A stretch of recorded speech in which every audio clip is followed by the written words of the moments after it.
सड़ाते सुत वित लोक सेना की सुत वित लोक सड़ाते ही के मति इन्ह कृत नामली ही के मति इन्ह कृत नामली। ऐसा दुनिया में कोई नहीं जिसकी कोई ना कोई इच्छा ना हो, चाहे बेटा पाने की हो, चाहे पत्नी पाने की हो, चाहे जगह जमीन पाने की हो, चाहे धन पाने की हो। दुनिया में ऐसा कोई, चाहे भगवान पाने की हो, कोई ना कोई इच्छा सबके जीवन में है। लेकिन आदरणीय भीष्म पितामह कहते हैं आज से मेरी सारी इच्छा पूरी हो गई। क्यों? क्योंकि देहांत काले तुम सामने हो, मुरली बजाते मन को लोभाते। गोविंद मेरी यह प्रार्थना है, भूलो न मैं नाम कभी तुम्हारा। निष्काम होकर मैं दिन रात गाऊं, हे नाथ नारायण वासुदेव। प्रभु आज मेरी इच्छा पूरी हो गई, आप मेरे सामने हो। अब ये भी इच्छा नहीं रहेगी कि आपका दर्शन मिले। और अंतिम में क्या चाहिए? श्री गंगा जी का तट हो, यमुना का वंशीवट हो, मेरा सांवरा निकट हो, जब प्राण तन से निकले। इतना तो करना स्वामी, जब प्राण तन से निकले। क्या होना चाहिए अंतिम में? मुख में गंगा जल हो, और तुलसी जी का दल हो। प्रभु अंतिम में तुलसी दल गंगा जल मिल जाए, यही तो चाहिए। मेरे पास सब कुछ है प्रभु। जिन चरणों से गंगा निकली, जिन चरणों की तुलसी प्रेमी, आज वो तो मेरे सामने खड़ा है। प्रभु इससे अच्छा मौका मिलेगा क्या? आज तो मेरा जीवन बड़ा सफल हो गया प्रभु। आप सामने खड़े हैं, आपको ये बुद्धि अपनी सौंपता हूं आपके चरणों में, अपनी बिटिया को। और मैं फिर इसके बाद जाता। भगवान ने कहा जाना तो है, आया है सो जाएगा, राजा रंग फकीर। कोई सिंहासन चढ़ गया, कोई बांध गया जंजीर। जाना तो दादा सबको है, लेकिन कुछ दे के जाना। बोले क्या दे के जाऊं? बोले पांडव लोग हैं ना, इनको थोड़ा कुछ समझा दो, इनको कुछ शिक्षा दे दो। शिक्षा देने लगे। बोले कभी भी शरण में आने वाले की रक्षा करना, शरणागत का साथ देना, ब्राह्मण गौ का संत का कभी अपमान ना करना, इनका कोई अपराध मत करना। और कहा कि पाप होते मत देखना, पाप होते देखना पाप करने के बराबर है। बालक को और अतिथि को खिलाए बिना मत ग्रहण करना कुछ भी। शिक्षा बड़ी सुंदर दे रहे थे महाराज। जब कहा कि पाप होते मत देखना, द्रौपदी जी को हंसी आ गई। पितामह ने पूछा बेटी क्या तुम्हारी हंसी का कारण जान सकता हूं? ना दादा, बस ऐसे ही। नहीं, तुम कुलवती स्त्री हो, कुलवती स्त्री बिना कारण के नहीं हंस सकती। बताओ पितामह, क्षमा करना, मेरी कोई ऐसी मति नहीं कि मैं आपको दुखी करना चाहती, पर मैं आपसे पूछना चाहती हूं, ये ज्ञान आपका उस दिन कहां था जब दुष्ट दुशासन मुझे निर्वस्त्र करने के लिए मेरी साड़ी खींच रहा था? तब आपका ये ज्ञान कहां था? पितामह के आंखों से आंसुओं की धार। बेटी, जो आज मुझे तुम बाणों की सैया पर देख रही हो, मेरे रोम रोम में बाण लगे हैं। मुझे याद है मैंने अपने जीवन में कोई पाप नहीं किया, लेकिन आज मेरे तन में एक बूंद रक्त नहीं बचा। बेटी द्रौपदी, मैंने कौरवों का दूषित अन्न खाया था, जिससे मेरी बुद्धि विकृत हुई। जैसा खाओगे अन्न वैसा रहेगा मन। तो मेरा जो मन था वो विकृत हुआ और मैं उस सभा में बैठा था। आज ये उसी पाप का परिणाम है कि मैं इतने दिनों से बाणों की सैया में बैठा हूं और तुम्हें अपना प्रायश्चित कर रहा था और तुम्हारे सामने आकर के अपने प्रायश्चित की क्षमा याचना करना चाहता था। द्रौपदी को बड़ा दुख हुआ, प्रभु मुझसे गलती हो गई, क्षमा कीजिए, मैंने गलती कर दिया। और सुंदर माघ का महीना, एकादशी की तिथि और आदरणीय श्री पितामह ने आज गोधूली की वेला में अपने प्राणों को त्यागा है। बोले भक्तवत्सल भगवान की। और पितामह का अंतिम संस्कार भगवान के सन्मुख हुआ। इधर पांडव लोग अपने घर आए, तब परीक्षित जी का जन्म हुआ। और परीक्षित जी एक दिन चले हैं कहां? शिकार करने के लिए। और जब शिकार करने के लिए गए तब प्यास लगी उन्हें और पानी पीने के लिए इधर उधर देखा, कोई सरोवर नदी नहीं दिखी, एक कुटिया दिखाई दी। परीक्षित जी को कुटिया मिली, कोई नहीं दिखाई दिया। इसके पहले परीक्षित जी जब रास्ते में गए तो कली मिला, कली, एक गाय मिली, एक बैल और एक काला काला व्यक्ति, काली काली चमकती तलवार लिए हुए। ये गाय कौन है? पृथ्वी का स्वरूप है। ये बैल धर्म का प्रतीक है। और ये धर्म के 3 पैर काटे जा चुके हैं अन्य 3 युगों में। और कलयुग में जो काला वाला, जो लास्ट वाला चरण है धर्म का, उसे भी काला काला कुरूप वाला ये कलयुग है। ये आ रहा है काटने के लिए। परंतु परीक्षित जी के को देखा तो दीनवत् शरणम गतः, दीनहीन होकर शरण में चला गया। परीक्षित जी ने कहा, तो मेरे राज्य में कैसे आए? हाथ जोड़ लिया, प्रभु आपका राज्य कहाँ नहीं है, बताइए कहाँ जाऊं, कहाँ जाऊं मैं, कहाँ रहूं? कली को 4 जगह रहने के लिए दी गई। दुतम पानम स्त्रियः सोना यत्र धर्मश्चतुर्विधा। बोले जहां पर जुआ खेलते हैं, मदिरा का पान होता है और लोग परस्त्री के पास जाते हैं और चोरी के धन में, पाप के द्वारा कमाए हुए धन में कली का वास होता है। 4 जगह दिया। कली ने कहा, महाराज मेरा जैसा रूप वैसी जगह, एक तो कोई अच्छी जगह दे देते, कोई एक अच्छाई है? बोले हाँ, क्या? वो बोले जो मुझ में है वो किसी में नहीं थी। एक अच्छी जगह कौन सी दी है?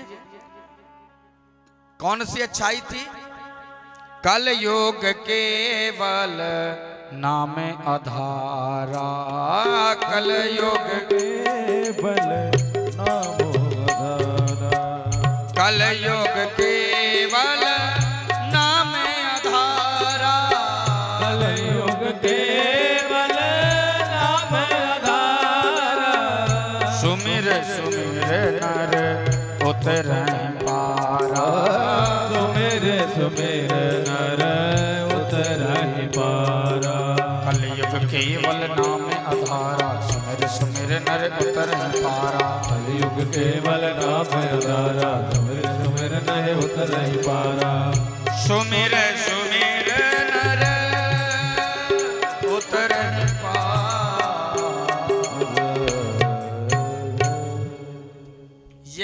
पसंद आ गया कि कलयुग में भगवान का नाम कोई एक बार भी ले ले तो उसका कल्याण हो जाता है। बोलो जय श्री कृष्ण।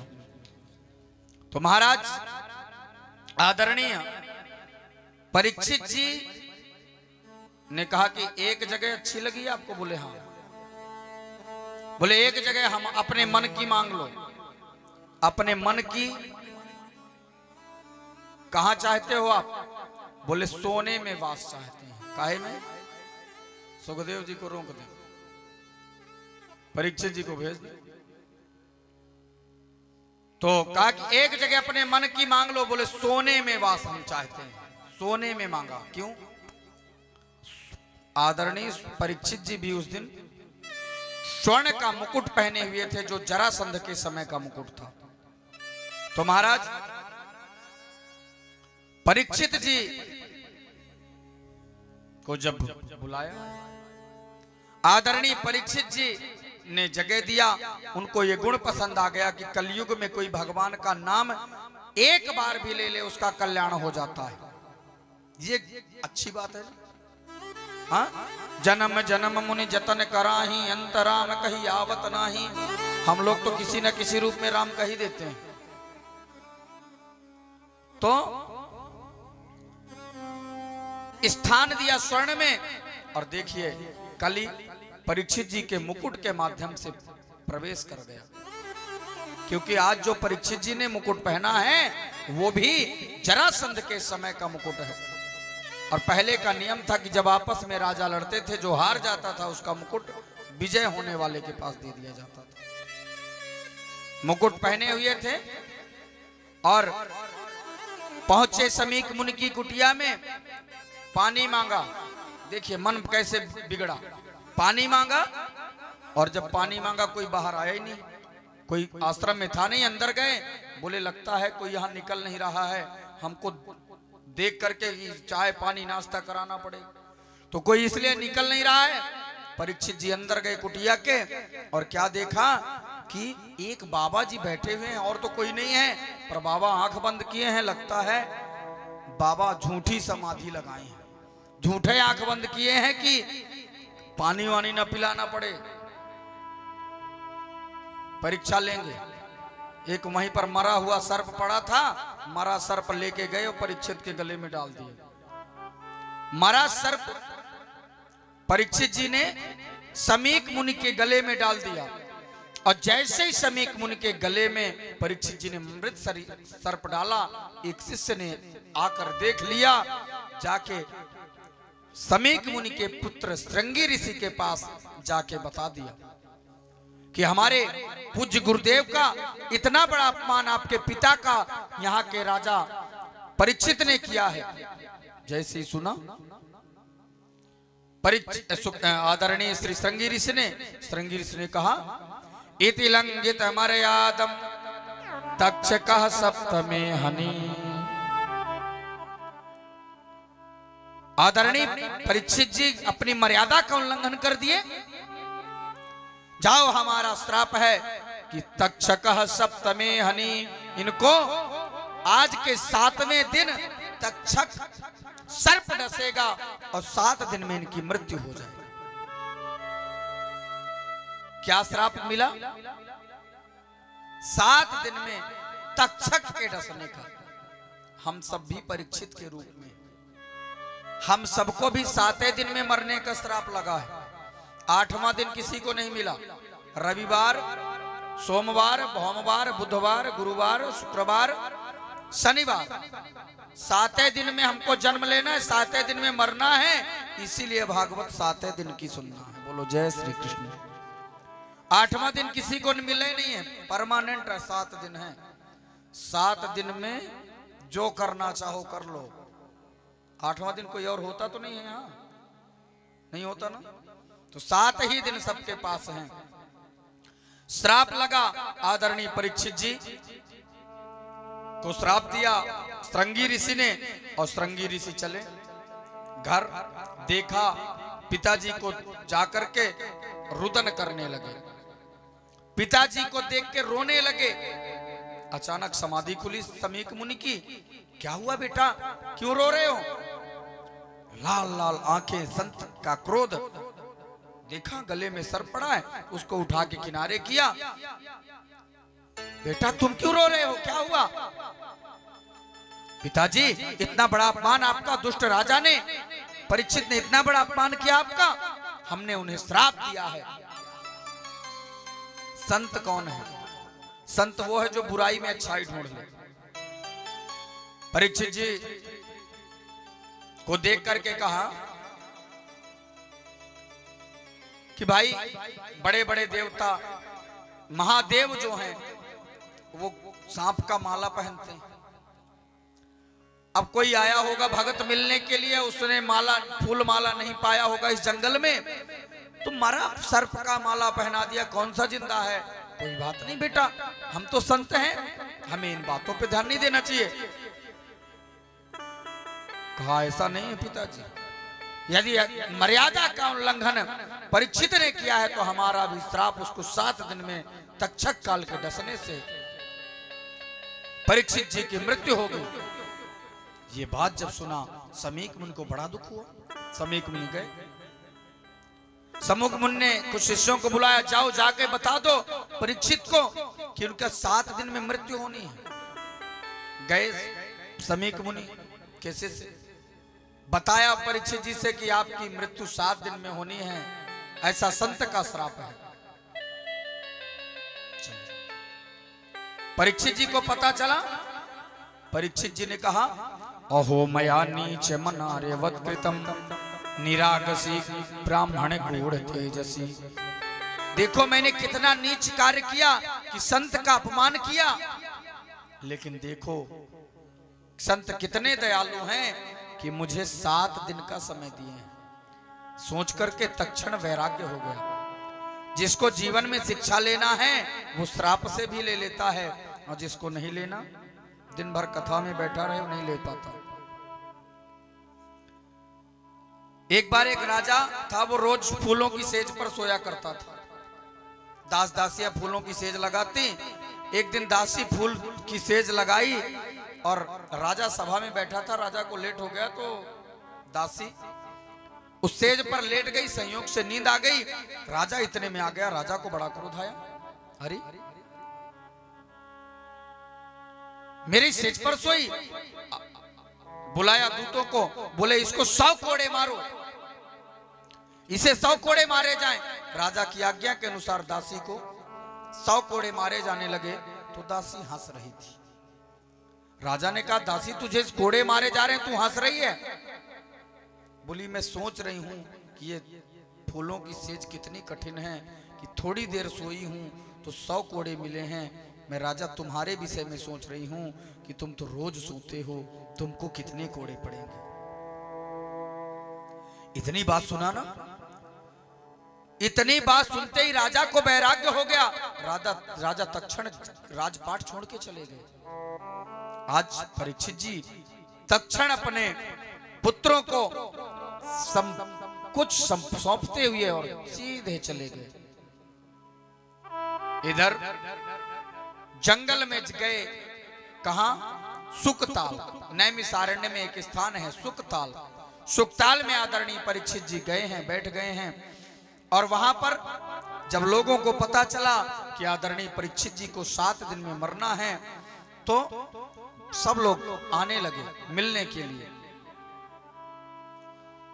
जब किसी का अंतिम समय आता है लोग मिलने आते हैं ना, वहां भी अत्रि वसिष्ठश्च वनश्च नारदो अरिष्टनेमि भृगुरांगिरश्च पारासरोगादिसुतोथ रामो उत्तप्य इंद्र प्रमदे दवाहो। अत्रि वशिष्ठ च्यवन बड़े बड़े संत महात्मा आए, सबसे पूछा गया, सबसे पूछा गया कि मरने वाले को क्या करना चाहिए, 7 दिन में जिसकी मृत्यु होना है उसे क्या करना चाहिए। किसी ने नहीं बताया,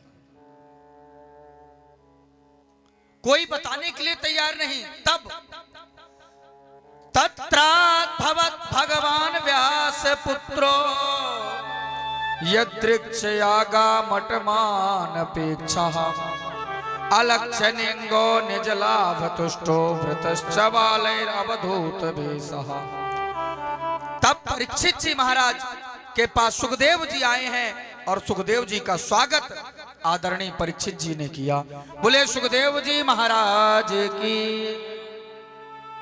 सुखदेव जी ने स्वागत किया है। सुखदेव जी का स्वागत राजर्षि परीक्षित जी ने किया और परीक्षित जी ने स्वागत किया और स्वागत करके बैठा। महाराज 7 दिन में हमें मरना है, हमारा कर्तव्य क्या है? 7 दिन में मरने वाले को क्या करना चाहिए? आदरणीय सुखदेव जी बोलना चालू करते हैं और पहला शब्द क्या कहते हैं? वरीयानेनते प्रश्नः कृतो लोकहितो नृपा। यहां से दूसरा स्कंद चालू हो रहा है, ध्यान दीजिए। दूसरा स्कंद चालू हो रहा है, वाकार से प्रारंभ हो रहा है और सुखदेव जी ने पहला शब्द कौन सा बोला? वाह। वरीयानेनते प्रश्नः कृतो लोकहितो नृपा आत्मविसम्मतः पुंसाम श्रोतव्यादिषु यः परः। सुखदेव जी ने कहा, राजन ते प्रश्न लोकहितो, तुम्हारे प्रश्न लोक कल्याण के लिए हैं, ऐसे ही प्रश्न पूछिए। किसी संत के पास, ब्राह्मण के पास जाइए तो ये ना पूछिए हमारे फैक्ट्री कैसे चले, हमारा धन कैसे आए, बेटा कैसे हो। ये सब आडंबरों में पड़ेंगे ना तो ठगा जाएंगे आप।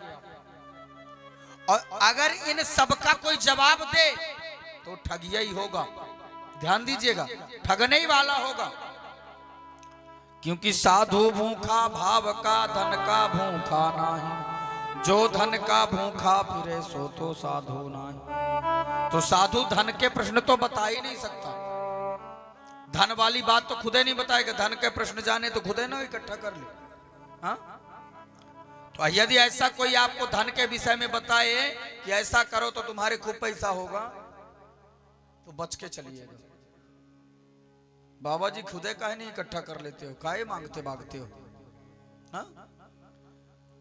अंधविश्वास में जाना भी नहीं है और विश्वास को छोड़ना भी नहीं है, ध्यान देके चलिएगा। हाँ? ज्यादा इसके चक्कर में ना पड़ो, नहीं तो बोलो जय श्री कृष्ण। बाकी आपकी इच्छा जो करना वो सो करना, अपने को कोई अंदर नहीं पड़ता ना, तो अपने से बनता है ये सब विचारना विचारना। अपन तो सिर्फ कथा ही करते हैं बस। कई बार लोग आएंगे, महाराज जी हम बहुत परेशान रहते हैं बेटा से।